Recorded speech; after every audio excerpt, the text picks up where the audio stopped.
કરવાના છે. એમાં જોઈએ આપણે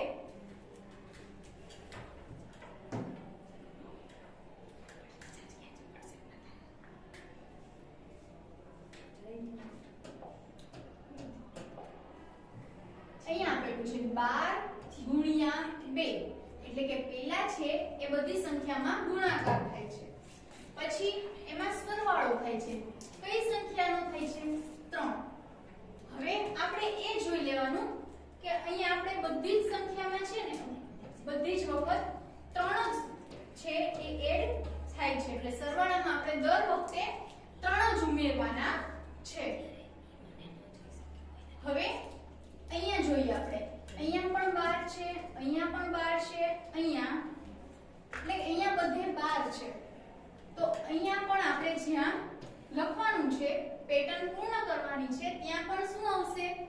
12 જ આવશે. તો હવે ફેર ક્યાં પડે છે? અહીંયા 2 છે, 3 4 5.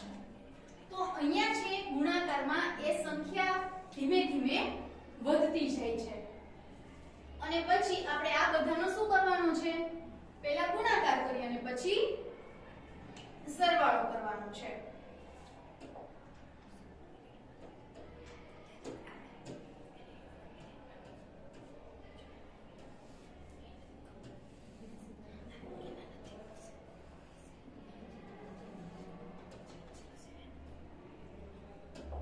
તો ચાલો આપણે હવે પૂર્ણ કરીએ. સૌથી પહેલા આપેલું છે 12 ગુણ્યા 2 વત્તા 3 એટલે કે 12 દુ 24. 24 માં 3 ઉમેરો તો કેટલો જવાબ આવશે? 27. હવે એના પછી જોઈએ 12 ગુણ્યા 3 વત્તા 3. 12 અને 3 નો ગુણાકાર કરો. શું જવાબ આવે છે? એમાં 3 ઉમેરો. શું જવાબ આવશે? 39. એના પછી જોઈએ 12 ગુણ્યા 4. 12 અને 4 નો ગુણાકાર કરો. એમાં કેટલા ઉમેરવાના છે? 3. એમાં 3 ઉમેરો. શું જવાબ આવે છે? 51. એના પછી જોઈએ 12 ગુણ્યા 5. 12 અને 5 નો ગુણાકાર કરો. એમાં શું કરવાનું છે? 3 ઉમેરવાના છે. તો 3 ઉમેરો. શું જવાબ આવ્યો હવે? 63. એના પછી જોઈએ 12 ગુણ્યા, હવે અહીંયા આપણને ખાલી ખાનું આપેલું છે તો અહીંયા આપણે શું લખીશું? 2 પછી 3 આવ્યા, 3 પછી 4 આવ્યા, 4 પછી 5. તો હવે 5 પછી શું આવશે? 6. એટલે કે 12 અને 6 નો ગુણાકાર કરો. 12 6 72. એમાં આપણે કેટલા ઉમેરવાના છે? 3. હવે 72 માં 3 ઉમેરો. શું જવાબ આવશે? 75. એ જ રીતે હવે અહીંયા આપણને ખાલી ખાનું છે. આપણે અહીંયા બધે જ જોયું કે કઈ સંખ્યા છે? 12 છે. એટલે આપણે અહીંયા પણ કઈ સંખ્યા લખીશું? 12. હવે અહીંયા ગુણ્યા 7 આપણને આપેલા છે. 12 અને 7 નો ગુણાકાર કરો. એમાં 3 એડ કરો. તો શું જવાબ આવે છે? 87. એના પછી જોઈએ અહીંયા ખાલી ખાનું છે તો ત્યાં શું આવશે? 12. હવે એ તો આપણે અહીંયા જોયું, એના ઉપરથી આપણને ખબર પડી ગઈ. અહીંયા શું આવશે? 6 પછી 7 છે તો 7 પછી શું આવશે? 8. 12 ગુણ્યા 8. એમાં કેટલા ઉમેરવાના છે? 3. 12 ગુણ્યા 8 એનો જે જવાબ આવે એમાં આપણે 3 ઉમેર્યા તો શું જવાબ આવે છે? 99. એના પછી જોઈએ 12 ગુણ્યા 9. અહીંયા આપણે શું લખવાનું? આગળ બધે 12 જ છે એટલે પેટર્ન અનુસાર શું આવશે? 12. અહીંયા 8. 8 પછી શું આવે? 9. 12 ગુણ્યા 9 વત્તા કેટલા ઉમેરવાના છે? પેટર્ન અનુસાર 3 ઉમેરવાના છે. તો 12 ગુણ્યા 9 વત્તા 3 તો કેટલો જવાબ આવશે? 111. તો આ થયો આપણો પહેલો દાખલો. હવે આપણે જોઈએ બીજો દાખલો.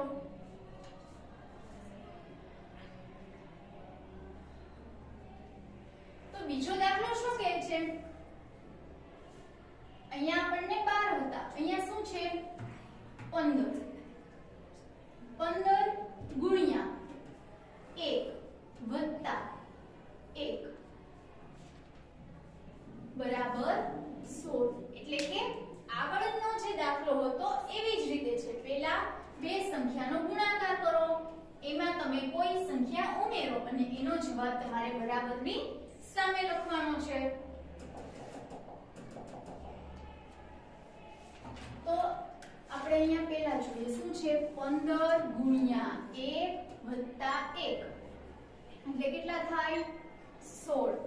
હવે એવી જ રીતે બીજું જોઈએ. 15 ગુણ્યા 2 વત્તા 2 બરાબર કેટલા છે? 32. અહીંયા 15 હતા એટલે કે 15 ના 15 જ રહ્યા. હવે 1 માંથી શું થઈ ગયું? 2 એટલે કે એક સંખ્યા છે એ વધી ગઈ. અહીંયા સરવાળામાં 1 માંથી શું થયું?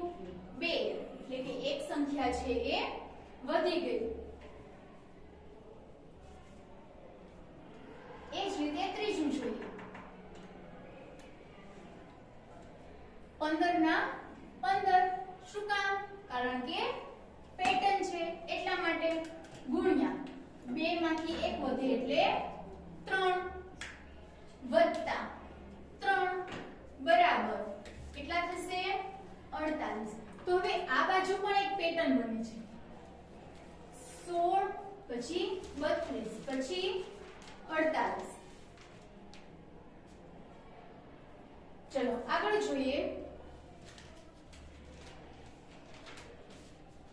15 ગુણ્યા 4 વત્તા 4 એટલે કે અહીંયા પેટર્ન અનુસાર 15 જ આવશે. 3 વધીને શું આવશે? 4 પછી વત્તા અહીંયા પણ શું આવશે? 3 થી વધીને 4. તો આપણે અહીંયા કહ્યું 15 ગુણ્યા 4 વત્તા 4. તો 15 ગુણ્યા 4 કરીએ, એમાં પાછા 4 ઉમેરીએ તો આપણને શું જવાબ મળે? અહીંયા 64 મળે છે. તો તમે એ જોઈ શકો છો કે અહીંયા પણ એક પેટર્ન બને છે. શું પેટર્ન બને છે? તો કે પહેલા 16 આવ્યું બરોબર, પછી શું આવ્યું? 32 આવ્યું. તો 16 દુ 32 થાય. એના પછી શું આવ્યું? 48. તો 16 તરી 48. હવે અહીંયા શું આવ્યું? 64. તો કે 16 ચોક 64. તો એનો મતલબ એ થયો કે બરાબરની આ બાજુ છે એ શું બને છે? 16 નો ઘડિયો બને છે. શું બને છે? આ બાજુ 16 નો ઘડિયો બને છે. તો હવે એ જ રીતે આપણે આગળ જોઈએ. અહીંયા શું આવશે? 15 ગુણ્યા 4 પછી 5. 15 ગુણ્યા 5 વત્તા અહીંયા પણ આવશે 4 પછી 5 એટલે કે 15 ગુણ્યા 5 વત્તા 5 એટલે કેટલા થશે? 80. 16 × 80. આગળ જોઈએ તો 15 ગુણ્યા 5 પછી 6 વત્તા અહીંયા પણ 5 પછી 6 એટલે 15 ગુણ્યા 6 વત્તા 6 તો કેટલો જવાબ આવે? 96. 16 6 96. એ જ રીતે આગળ જોઈએ 15 ગુણ્યા 7 વત્તા 7 કારણ કે અહીંયા 6 પછી શું આવશે? 7 બરાબર જવાબ શું આવશે? 112. 16 7 112. એના પછી જોઈએ 15 ગુણ્યા 8 વત્તા 8 તો જવાબ શું આવશે? 128. એના પછી જોઈએ 15 ગુણ્યા 9 વત્તા 9 બરાબર 144. એના પછી જોઈએ 15 ગુણ્યા 10 વત્તા 10 કેટલા થશે 160. તો તમને આ સમજાઈ ગયું? ચાલો હવે આપણે 12મો પ્રશ્ન જોઈએ. શું છે?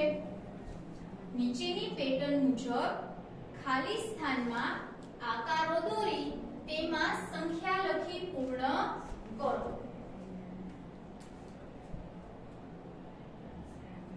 આપણે ઉદાહરણ જોઈએ. અહીંયા 24 આપેલા છે સ્ટાર.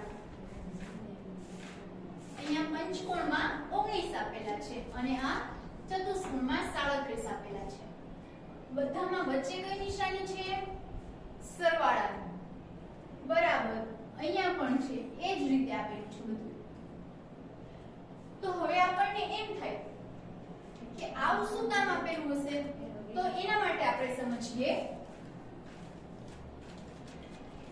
તમે 2 માં 3 ઉમેરો, કેટલો જવાબ આવશે? 5. હવે એમાં પાછા તમે 5 ઉમેરો તો શું જવાબ આવ્યો? 10 આવ્યો.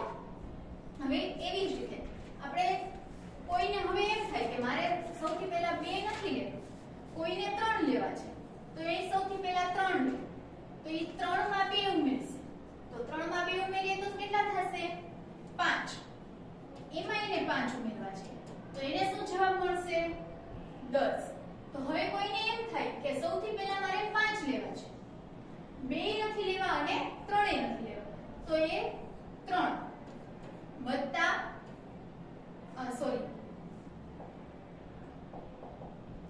એને સૌથી પહેલા 5 લીધા, 5 માં ઉમેર્યા 3, તો 5 ને 3 કેટલા થયા? 8. એમાં હવે ઈ 2 ઉમેરશે તો જવાબ કેટલો આવે છે? 10. તો એ આ ત્રણેય અલગ અલગ રીતે સરવાળો કરે છે તો એનો જવાબ કેટલો આવે છે? ત્રણેય વખત સરખો જવાબ આવે છે. તો એ આવી રીતે લખી શકે કે 2 + 3 + 5. આવું કરીએ ત્યારે જેટલો જવાબ આવે છે એટલો જ જવાબ ક્યારે આવે છે? 3 + 2 + 5 કરે છે ત્યારે. એટલે કે આ બંનેના જવાબ કેવા છે? 10 = 10. કેવા થાય? સરખા થાય છે. તો બસ એવું જ આપણને સ્વાધ્યાયપોથીમાં આપેલું છે તો આપણે એ જોઈએ. અહીંયા શું છે? 24, 19 અને 37. તો અહીંયા આપણે સરવાળામાં સૌથી પહેલા 37 લીધા છે.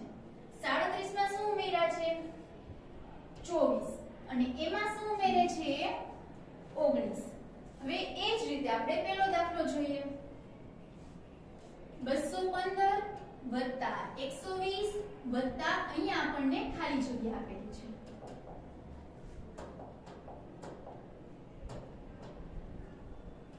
ખાલી જગ્યા બરાબર. અહીંયા આપેલા છે 600 પછી પાછી ખાલી જગ્યા છે અને 120. તો હવે આપણે એ જોઈ શકીએ છીએ કે અહીંયા 600 સૌથી પહેલા 215 આપેલા છે તો બરાબરની આ બાજુ કે 215 આપણને આપેલા છે તો કે નથી આપેલા. અહીંયા 600 છે અને અહીંયા 120 છે તો અહીંયા આપણે ખાલી જગ્યામાં શું લખીશું? 215. હવે 120 તો 120 અહીંયા પણ છે અને અહીંયા પણ છે. 215 હતા અહીંયા નતા એટલે અહીંયા આપણે લખી નાખ્યા. તો હવે અહીંયા શું? અહીંયા એકી સંખ્યા જ નથી અને આ બાજુ 600 છે તો આ 600 ક્યાં લખી નાખશું? અહીંયા. હવે તમે આ ત્રણેય સંખ્યાઓનો સરવાળો કરો. પહેલા તમે 215 લો, એમાં 120 ઉમેરો અને એમાં 600 ઉમેરો. એ જે જવાબ આવશે એટલો જ જવાબ ક્યાં આવશે? પહેલા 600, એમાં 215 અને એમાં 120 ઉમેરો. બંનેના જવાબ કેવા આવશે? સરખા જ આવશે. હવે એના પછી આપણે બીજું જોઈએ. 56 વત્તા અહીંયા ખાલી જગ્યા છે વત્તા 58 બરાબર અહીંયા આપેલું છે 64 વત્તા ખાલી ખાલી જગ્યા વત્તા 56. તો અહીંયા આપણે શું કરીશું 56 અહીંયા પણ છે અને અહીંયા પણ છે. પછી 98 આ બાજુ છે, આ બાજુ 64 છે એટલે ખાલી જગ્યામાં આપણે શું લખીશું 98. અહીંયા ખાલી જગ્યા છે અને અહીંયા 64 છે તો અહીંયા ખાલી જગ્યામાં આપણે શું લખીશું 64. એવી જ રીતે આપણે ત્રીજું જોઈએ 14 વત્તા ખાલી જગ્યા વત્તા ખાલી જગ્યા બરાબર 34 વત્તા 14 વત્તા 20. તો અહીંયા આપણને 14 આપેલા છે, અહીંયા પણ આપેલા છે. હવે અહીંયા બે છે ખાલી જગ્યા જ આપેલી છે 34 અને 20 એ આપણે આ બંને ખાલી જગ્યામાં લખીશું. આપણે અહીંયા પહેલી ખાલી જગ્યામાં 20 લખીએ અને બીજી ખાલી જગ્યામાં 34 લખીએ. એના પછી ચોથું જુઓ 80 ખાલી જગ્યા વત્તા 42 વત્તા ખાલી જગ્યા બરાબર 65 વત્તા ખાલી જગ્યા વત્તા 80. અહીંયા આપણને 42 આપેલા છે, આ બાજુ કે 42 છે નથી તો આપણે અહીંયા ખાલી જગ્યામાં શું લખી નાખીએ 42. હવે 65 અને 80 બે સંખ્યા છે અને અહીંયા આપણને બે ખાલી જગ્યાઓ આપેલી છે તો હવે આપણે શું કરશું 65 છે એ અહીંયા પહેલા આપેલા છે તો આપણે અહીંયા 65 લખીએ. ધારો કે અહીંયા લખ્યા 65 અને અહીંયા લખ્યા 80 તો આ બંને તો સરખું જ થઈ ગયું. જો એ બંને સરખું જ છે આપણે શું કરવાનું છે એ સંખ્યાઓનો ક્રમ ઉલટાવવાનો છે. તો અહીંયા આપણે શું લખીશું 80 અને અહીંયા 65. એ જ રીતે પાંચમું છું 200 વત્તા 300 વત્તા ખાલી જગ્યા બરાબર ખાલી જગ્યા વત્તા 400 વત્તા ખાલી જગ્યા. તો અહીંયા શું છે આ બાજુ 400 આપણને આપેલા છે, આ બાજુ કેમ 400 છે નથી તો અહીંયા આપણે ખાલી જગ્યામાં શું લખીશું 400. હવે અહીંયા 200 અને 300 બે સંખ્યાઓ આપેલી છે અને અહીંયા આપણને બે ખાલી જગ્યાઓ આપેલી છે. અહીંયા 200 છે એ પહેલા લખેલા છે તો આપણે 200 ને ક્યાં લખીશું આ બાજુ છેલ્લે. હવે 400 અને 200 લખાઈ ગયા બાકી શું વધ્યું 300 તો અહીંયા શું આવશે 300. હવે એવી જ રીતે આપણે બ જોઈએ. આગળ જે હતું એ સરવાળામાં હતું, અહીંયા છે એ ગુણાકારમાં છે. તો આપણે પહેલું ઉદાહરણ જોઈએ 48 ગુણ્યા 13 બરાબર 13 ગુણ્યા 48 કારણ કે અહીંયા આપણને બે જ સંખ્યાઓ આપેલી છે. અહીંયા આપણે કરીએ 2 ગુણ્યા 5 કેટલો જવાબ આવે 10. 5 ગુણ્યા 2 કેટલો જવાબ આવશે 10. હવે અહીંયા આપણને બે જ સંખ્યાઓ આપેલી છે તો તમે 2 ગુણ્યા 5 આમ કરો. હવે આ બંનેનું તમે સ્થાન બદલો તો શું થશે આ રીતે થશે. હવે જો ત્રણ સંખ્યા આપેલી હોત તો આમ એટલું હોત 2 ગુણ્યા 5 ગુણ્યા 1 તો શું થાત તો આપણે એક વખત 5 ને આગળ એટલે કે 5 ગુણ્યા 2 ગુણ્યા 1 આવું કરી શકો. પછી શું કરી શકો હવે 1 ને આગળ લઈ 1 ગુણ્યા 5 ગુણ્યા 2 પછી આ રીતે પણ લખી શકીએ 1 ગુણ્યા 2 ગુણ્યા 5. તો અહીંયા આપણે શું કરીએ છીએ સંખ્યાઓનું સ્થાન બદલીએ છીએ, સંખ્યાઓનો ક્રમ બદલીએ છીએ. આપણે જે આ સંખ્યાઓનો ક્રમ બદલીએ છીએ એને આપણે શું કહી શકાય ક્રમનો નિયમ કહી શકાય. આ છે ક્રમનો નિયમ એ તમે આગળના ધોરણમાં જશો ત્યારે તમે શીખશો. ચાલો હવે એમાં આપણે પહેલું જોઈએ. પહેલું આપ્યું છે 27 ગુણ્યા ખાલી જગ્યા બરાબર 72 ગુણ્યા ખાલી જગ્યા. હવે અહીંયા આપણને બે જ સંખ્યાઓ આપેલી છે એટલે આપણે કશું વિચારવાની જરૂર રહેતી નથી. અહીંયા 27 છે અને અહીંયા 72 છે, તો આ ખાલી જગ્યામાં આપણે શું લખીશું? 27 અને અહીંયા 72. એ જ રીતે બીજું છે, અહીંયા આપણને ત્રણ સંખ્યા આપી છે એટલે આપણે થોડું વિચારવું પડશે. જેવી રીતે આપણે અહીંયા સરવાળામાં વિચાર્યું હતું એવી રીતે 6 ગુણ્યા 9 ગુણ્યા ખાલી જગ્યા બરાબર 10 ગુણ્યા 6 ગુણ્યા ખાલી જગ્યા. હવે તમે એ જો કે અહીંયા 6 છે, અહીંયા પણ છે, અહીંયા 9 છે, અહીંયા 10 છે એટલે આપણે ખાલી જગ્યામાં શું લખવાનું થશે? 9 અને અહીંયા ખાલી જગ્યા છે ત્યાં 10. એ જ રીતે ત્રીજું જોઈએ.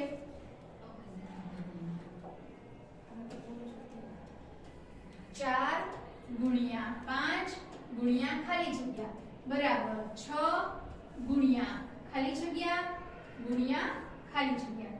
તો હવે અહીંયા આપણે શું કરશું? અહીંયા 6 આપેલા છે, અહીંયા એક જ ખાલી જગ્યા, તો અહીંયા આપણે 6 લખી નાખીએ. હવે 4 અને 5 આ બંનેનું સ્થાન તમે ગમે એ રીતે રાખી શકશો. પેલી ખાલી જગ્યામાં 4 લખો અને બીજીમાં 5 લખો, અથવા પેલીમાં 5 લખો અને બીજીમાં 4 લખો તો પણ ચાલે. એ જ રીતે આપણે ચોથું જોઈએ. અહીંયા છે 10 ગુણ્યા ખાલી જગ્યા ગુણ્યા ખાલી જગ્યા બરાબર 30 ગુણ્યા 20 ગુણ્યા ખાલી જગ્યા 42. અહીંયા 10 છે તો અહીંયા 10 ખૂટે છે ખાલી જગ્યામાં, કારણ કે અહીંયા 30 અને 20 બે આપેલા છે. તો હવે આપણે અહીંયા શું કરીશું? 30 અને 20 એ આ બંને ખાલી જગ્યામાં આવશે, એનો ક્રમ તમે ગમે એ રાખી શકશો. તો અહીંયા આપણે લખીએ 20 અને અહીંયા લખીએ 30. એના પછી જોઈએ પાંચમું 50 ગુણ્યા ખાલી જગ્યા ગુણ્યા 2 બરાબર 3 ગુણ્યા ખાલી જગ્યા ગુણ્યા 2. અહીંયા 50 આપેલા છે બરાબર ની આ બાજુ કે છે 50 નથી, તો આપણે અહીંયા શું લખીશું? 50. 2 અહીંયા છે, અહીંયા પણ છે, તો અહીં ખાલી જગ્યામાં શું ખૂટે છે? 3. તો આપણને જે પેટર્ન આપી હતી એ પેટર્ન પ્રમાણે આપણે સંખ્યાઓ લખી ખાલી જગ્યામાં. તો આજે આપણે આ પ્રકરણમાં